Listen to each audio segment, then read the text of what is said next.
Untuk membahas lebih dalam terkait kasus kematian Brigadir Joshua, kini kita sudah terhubung dengan penasehat ahli Kapolri, Profesor Hermawan Sulistyo atau yang biasa disapa dengan Prof. Kikik. Selamat malam, Prof. Kikik. Selamat malam.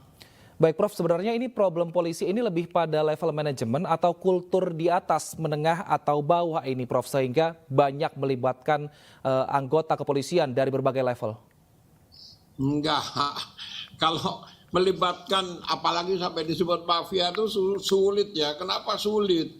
Di polisi itu prinsip yang berlaku adalah prinsip diskresi. Prinsip diskresi adalah setiap anggota polisi itu punya kewenangan untuk mengambil keputusan secara individual. Jadi kalau dia menembak atau tidak itu keputusannya individual, nggak perlu ada komandannya. Nah, karena prinsip diskresi ini, maka tidak ada komandan di polisi. Jadi sulit menyebut mafia. Kenapa tidak ada komandan? Lalu siapa komandannya polisi? Komandannya polisi itu hukum.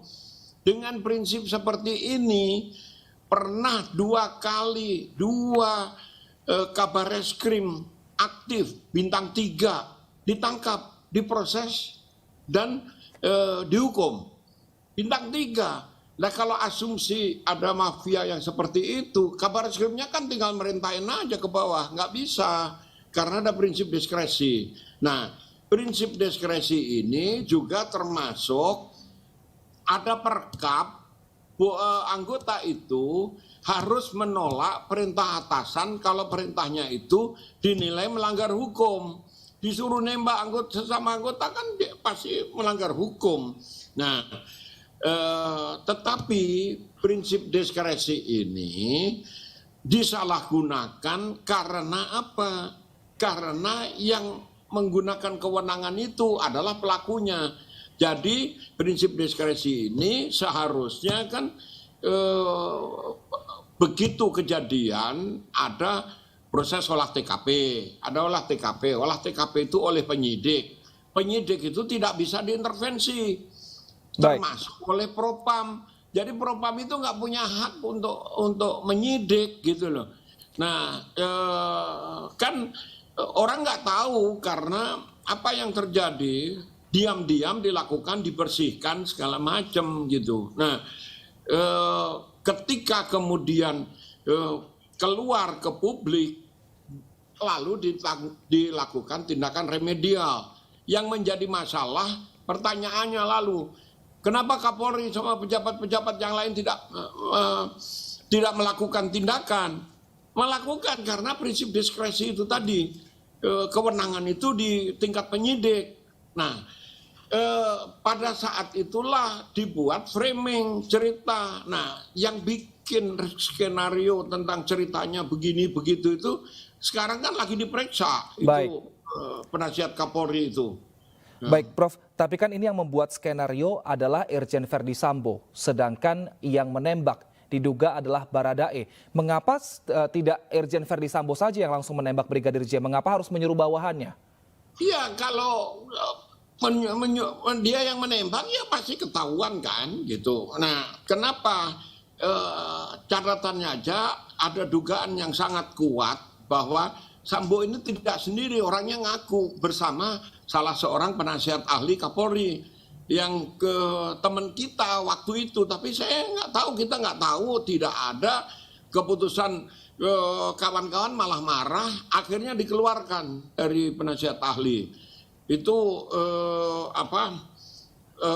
Fahmi Alamsyah itu yang mengaku mengetikkan rentetan cerita mereka berdua. Nah, apakah itu ceritanya Sambo atau ceritanya Fahmi kita nggak tahu, kan lagi diperiksa sekarang. Nah, jangan lalu dianggap Kapolri melindungi karena ada penasihatnya. Tidak ada, kami nggak tahu juga. Ini berarti tindakannya individu seperti itu ya, Prof ya? Iya, kita sebut nama aja. Kenapa? Karena implikasinya itu kemana-mana ceritanya. ada Brimob lawan Bareskrim lah, ada ini ceritanya lalu kemana-mana, nyangkut ke institusi, nyangkut ke orang Baik. per orang yang tidak ada kaitannya dengan pembunuhannya gitu. Baik, tapi masalahnya di sini Verdi Sambo juga bahkan mengajak anggota Polri lainnya untuk juga bersama-sama menutupi proses kematian ini. Nah, itulah sehingga ada kubu di situ, Prof. Lalu bagaimana ini menjelaskannya dan juga bagaimana penyidik ini lebih enak menyelidiki kasus ini sehingga yang jelas, yang benar ini yang terungkap ke masyarakat. Nah, itu kan yang kesulitannya. Kenapa? Buktinya tuh nggak ada. HP yang disita dari para pelaku itu HP baru, nggak ada rekamannya. Lalu CCTV, semua orang tahu CCTV-nya dihilangkan, nggak ada semua. TKP sudah dibersihkan oleh Propam yang tidak punya kewenangan penyidikan. Propam itu tidak boleh olah TKP gitu. Jadi orang yang seharusnya menjaga marwah, ya, memeriksa kalau ada kesalahan prosedur dari penyidik, itu pelakunya, ya dia pasti melindungi diri sendiri, kan begitu. Ini yang terjadi. Nah, sementara ini berjalan, polisi penyidik itu mengalami kesulitan ketika kemudian diketahui ini framing, ya, ceritanya itu dibuat bohong, ya, disebarkan kebohongan-kebohongan, termasuk kepada Kapolri. Kapolri dibohongi kan gitu. Nah, yang terjadi kemudian adalah apa yang terjadi dengan kebohongan-kebohongan ini, ya, publik minta cepat dari sejak pengumuman hari Senin itu tanggal 11 itu, tekanan publik luar biasa dan ini bagus karena polisi harus bekerja keras, akhirnya diambil alih Polda Metro karena Polres Selatan itu ternyata juga terlibat, ada anggota-anggota yang terlibat. Nah, tapi barang buktinya itu nggak ada. Publik tidak sabar karena ini tidak ada. Nah, polisi kan nggak bisa nangkep orang termasuk anggotanya sendiri kalau nggak ada buktinya gitu. Nah, jadi perlindungan ini gitu yang dilakukan, perlindungan individu dengan menyalahgunakan prinsip diskresi. Tidak ada perlindungan institusional. Dari mana perlindungan institusional kalau Kadipropam kan sifatnya independen, buktinya kemudian dilakukan penyidikan oleh Bareskrim yang memang berwenang untuk itu gitu. Baik, nah Prof Kiki tadi juga sudah bilang bahwa ketika ada tekanan dari publik barulah kasus ini mulai diungkap. Nah, tapi sebenarnya di kepolisian sendiri kan ketika ada anggota polisi yang mati juga harus ada prosedur yang diketahui oleh atasan-atasannya. Nah, saat itu ketika Brigadir J meninggal dunia langsung diotopsi dan langsung dikirimkan ke rumahnya, ke kampung halamannya tanpa seperti ada perintah untuk tidak boleh dibuka peti matinya. Namun karena keluarga meminta akhirnya dibuka, barulah mulai ketahuan, terkupas satu-satu faktanya. Nah ini apakah memang harus ada tekanan publik seperti ini dan juga ada pemberitaan media mungkin yang mewawancarai keluarga sehingga akhirnya polisi baru bergerak untuk menyelidiki kasus ini? Atau seperti apa, Prof? Enggak juga, karena dari hari Minggu ya setahu saya mungkin Pak Arianto ingat itu kan itu sudah ada suara-suara ini kejadiannya kenapa tuh. Tapi kita berpikir, polisi-polisi itu berpikir bahwa ini dilakukan sesuai dengan prosedur penyidikan gitu. Jadi kita dibohongi dengan framing-framing itu gitu. Nah, kemudian ada tekanan publik. Tekanan publik itu hanya mempercepat proses itu gitu. Tapi tanpa itu pun nggak mungkin lah membohongi semua anggota polisi itu. Ada prinsip bahwa kita bisa membohongi satu orang selama-lamanya, bisa membohongi semua orang pada suatu saat, tapi kita tidak bisa membohongi semua orang selama-lamanya. Ini terjadi gitu. Nah, orang-orang yang seharusnya menjaga prosedur ini supaya tidak disalahgunakan, itu kan justru pelakunya. Makanya sulit gitu. Baik, Bukan Prof. karena perlindungan, karena pelakunya itu gitu. Baik, Prof. Masyarakat ini tidak semakin curiga jika ternyata kok seperti ini, selalu ada penggantian untuk kuasa hukum Baradae, Prof. Kiki. Nggak, kita kan tidak tahu apa yang ada di kepala Baradae ya. Mengganti pergantian kuasa hukum itu biasa aja kan kalau tidak cocok antara klien dengan kuasa hukumnya gitu. Tetapi kalau benar kecurigaan itu bersihin sekalian karena Kapolri udah bilang ini momentum untuk bersih-bersih. Kalau memang ada yang nakal, yang ini buka aja. Tagline-nya Kapolri itu kan presisi. Salah satu tema pertama kebijakan Kapolri yang sekarang adalah keterbukaan gitu. Keterbukaan itu juga dibuka, sengaja dibuka, bukan karena tekanan publik, kan dibuka. Komnas HAM itu misalnya kan tidak punya kewenangan untuk penyidikan, tapi diundang oleh polisi supaya polisinya beres, supaya polisinya benar gitu loh.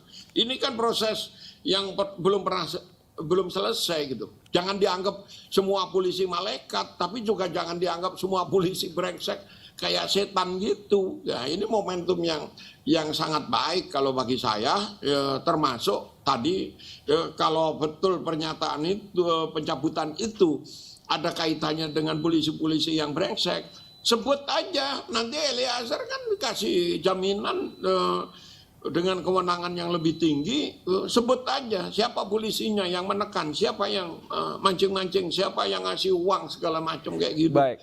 Kan kebuka semua. Nah, tapi jika Eliezer juga yang menjadi salah satu kunci dari kasus ini membuka suara, bagaimana perlindungan terhadap Eliezer sendiri, apalagi karirnya mungkin ke depannya, Prof? Apakah bisa ini institusi Polri atau LPSK lah katakan ini bisa melindungi Eliezer hingga ke depannya nanti sampai kasus ini selesai? Saya kira bisa. Kenapa?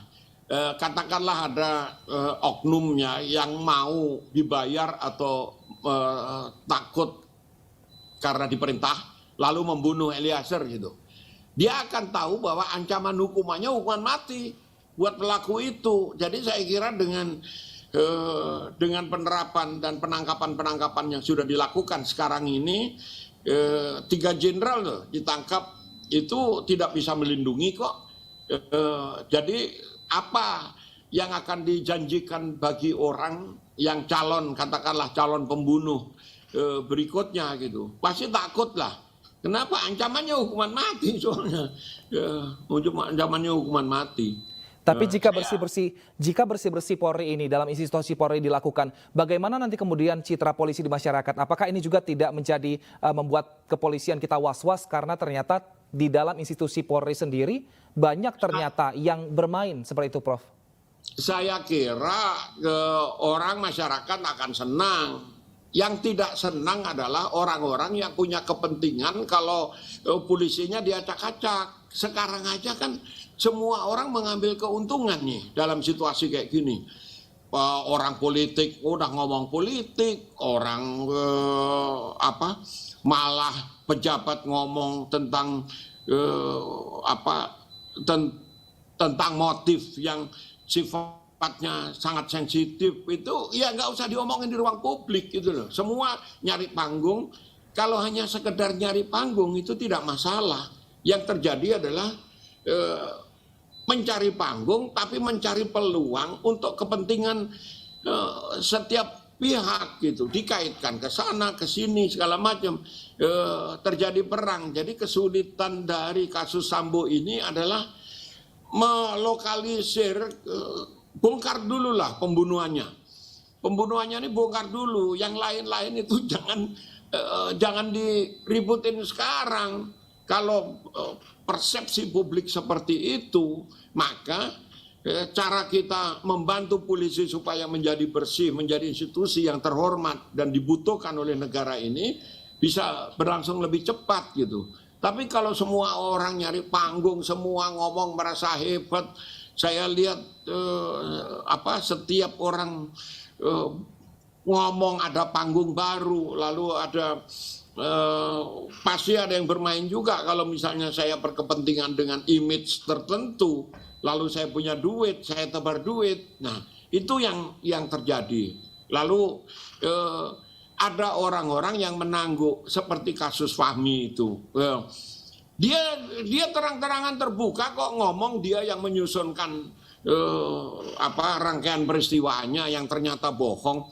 Nah, pertanyaannya adalah apakah dia didikte oleh Sambo atau dia mendikte Sambo, karena Sambo dalam situasi psikologi habis nembak dia tahu karirnya hancur, bahkan nyawanya bisa hilang pada saat itu sebagai Kadifropam, mencari bantuan pada sahabatnya ini dan sahabatnya menyusunkan itu wajar saja bagi saya. Nggak mungkin lah orang habis nembak dalam situasi kayak gitu terus dengan tenang mengetik rangkaian ceritanya, karena mereka menyusunnya berdua. Baik. Nah, publik kan nggak tahu sebelumnya, sekarang tahu bahwa publik dibohongi dan tidak percaya juga karena sudah beredar kebohongan itu menjadi dipercaya. Ada inilah cerita itulah cerita ini gitu. Kami sepakat ya harus ada proses hukum untuk kasus seperti ini. Baik, proses hukum masih dijalankan, tapi memang seperti apa saja sebenarnya barang bukti yang masih dibutuhkan oleh penyidik dalam kasus ini? Karena kita tahu sudah ada 36 anggota Polri yang diperiksa dan juga saksi-saksi lain, tapi mengapa polisi masih cukup lama mungkin untuk mengurai kasus ini dan menyelidiki kasus ini? Apakah cerita saja nggak cukup, Prof? Perlukah juga CCTV dari rumah Sambo seperti itu? Nggak cukup, kalau CCTV itu dipakai, ada jeda waktu memang Sambo tidak di tempat. Dia bisa lolos kalau pengacaranya bagus. Mana buktikan? Kita lihat kasusnya O.J. Simpson di Amerika. Meskipun yang memutuskan salah atau tidak itu adalah juri, orang-orang awam. Di Indonesia ini ada jurinya adalah publik menilai. Ya nanti di pengadilan kalau pengacaranya pinter, CCTV hanya satu itu, dan itu menunjukkan detik-detiknya. Memang ada yang miss, tidak bisa dari satu itu aja, perlu yang lain. Terus kesaksian dari mana? Kesaksian semua saksi potensial bisa menjadi tersangka, nggak ada yang mau ngomong. Baik. Lalu HP-nya diganti semua, jadi sangat sulit saya kira. Ya tidak sulit sekali bisa, tapi butuh waktu, publik tidak sabar pasti. Baik, nah waktunya itu yang perlu kita tunggu dan kalau bisa mungkin secepatnya sehingga tidak berlarut-larut kasus ini. Tapi bagaimana Prof mengenai hukuman yang diberikan kepada Sambo dan juga anak buahnya yang mengatakan bahwa mereka tidak tahu, hanya mengikuti perintahnya saja. Tapi jangan dijawab dulu Prof, karena kita akan jeda dulu pemirsa. Pemirsa tetaplah bersama kami di Breaking News. Pada institusi yang saya banggakan, Polri, dan khususnya kepada Bapak Kapolri yang sangat saya hormati. Saya memohon maaf dan secara khusus kepada sejawat Polri yang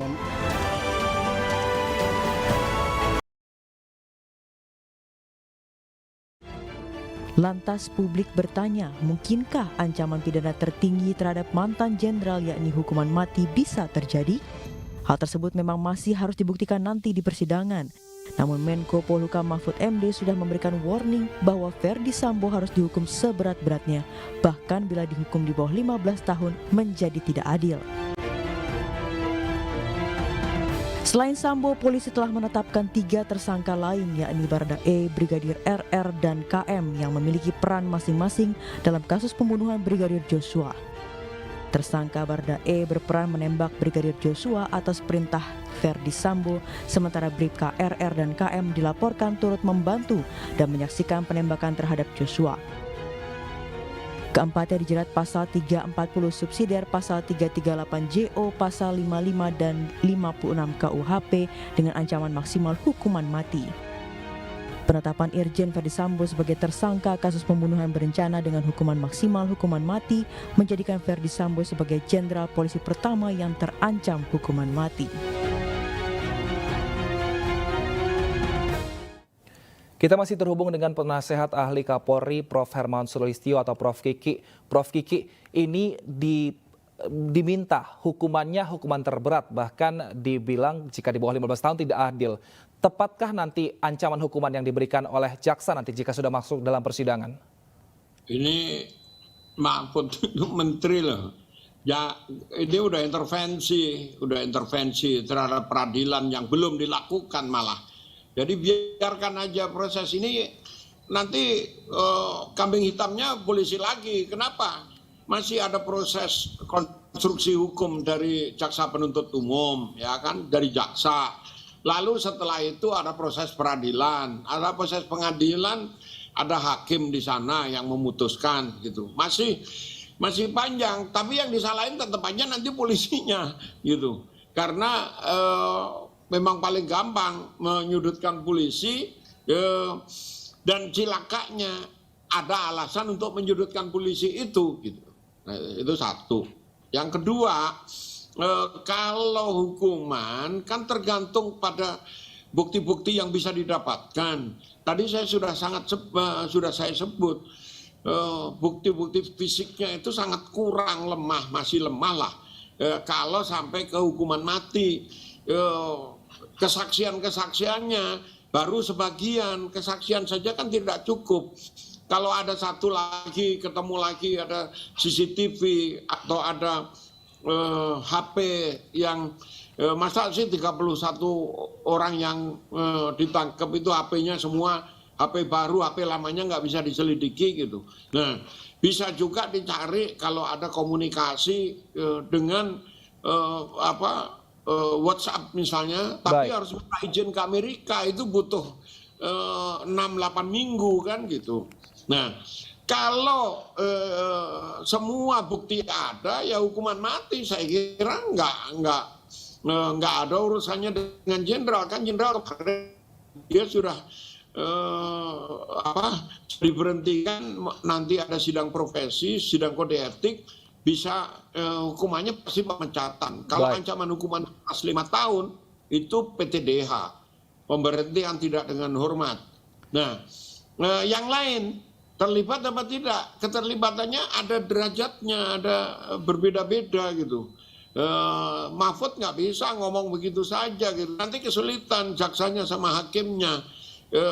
Kita cari dulu buktinya, ya, sehingga kalau polisi mengajukan itu dan jaksa mengajukan ke pengadilan itu sudah sangat kuat case-nya, tidak diragukan lagi gitu.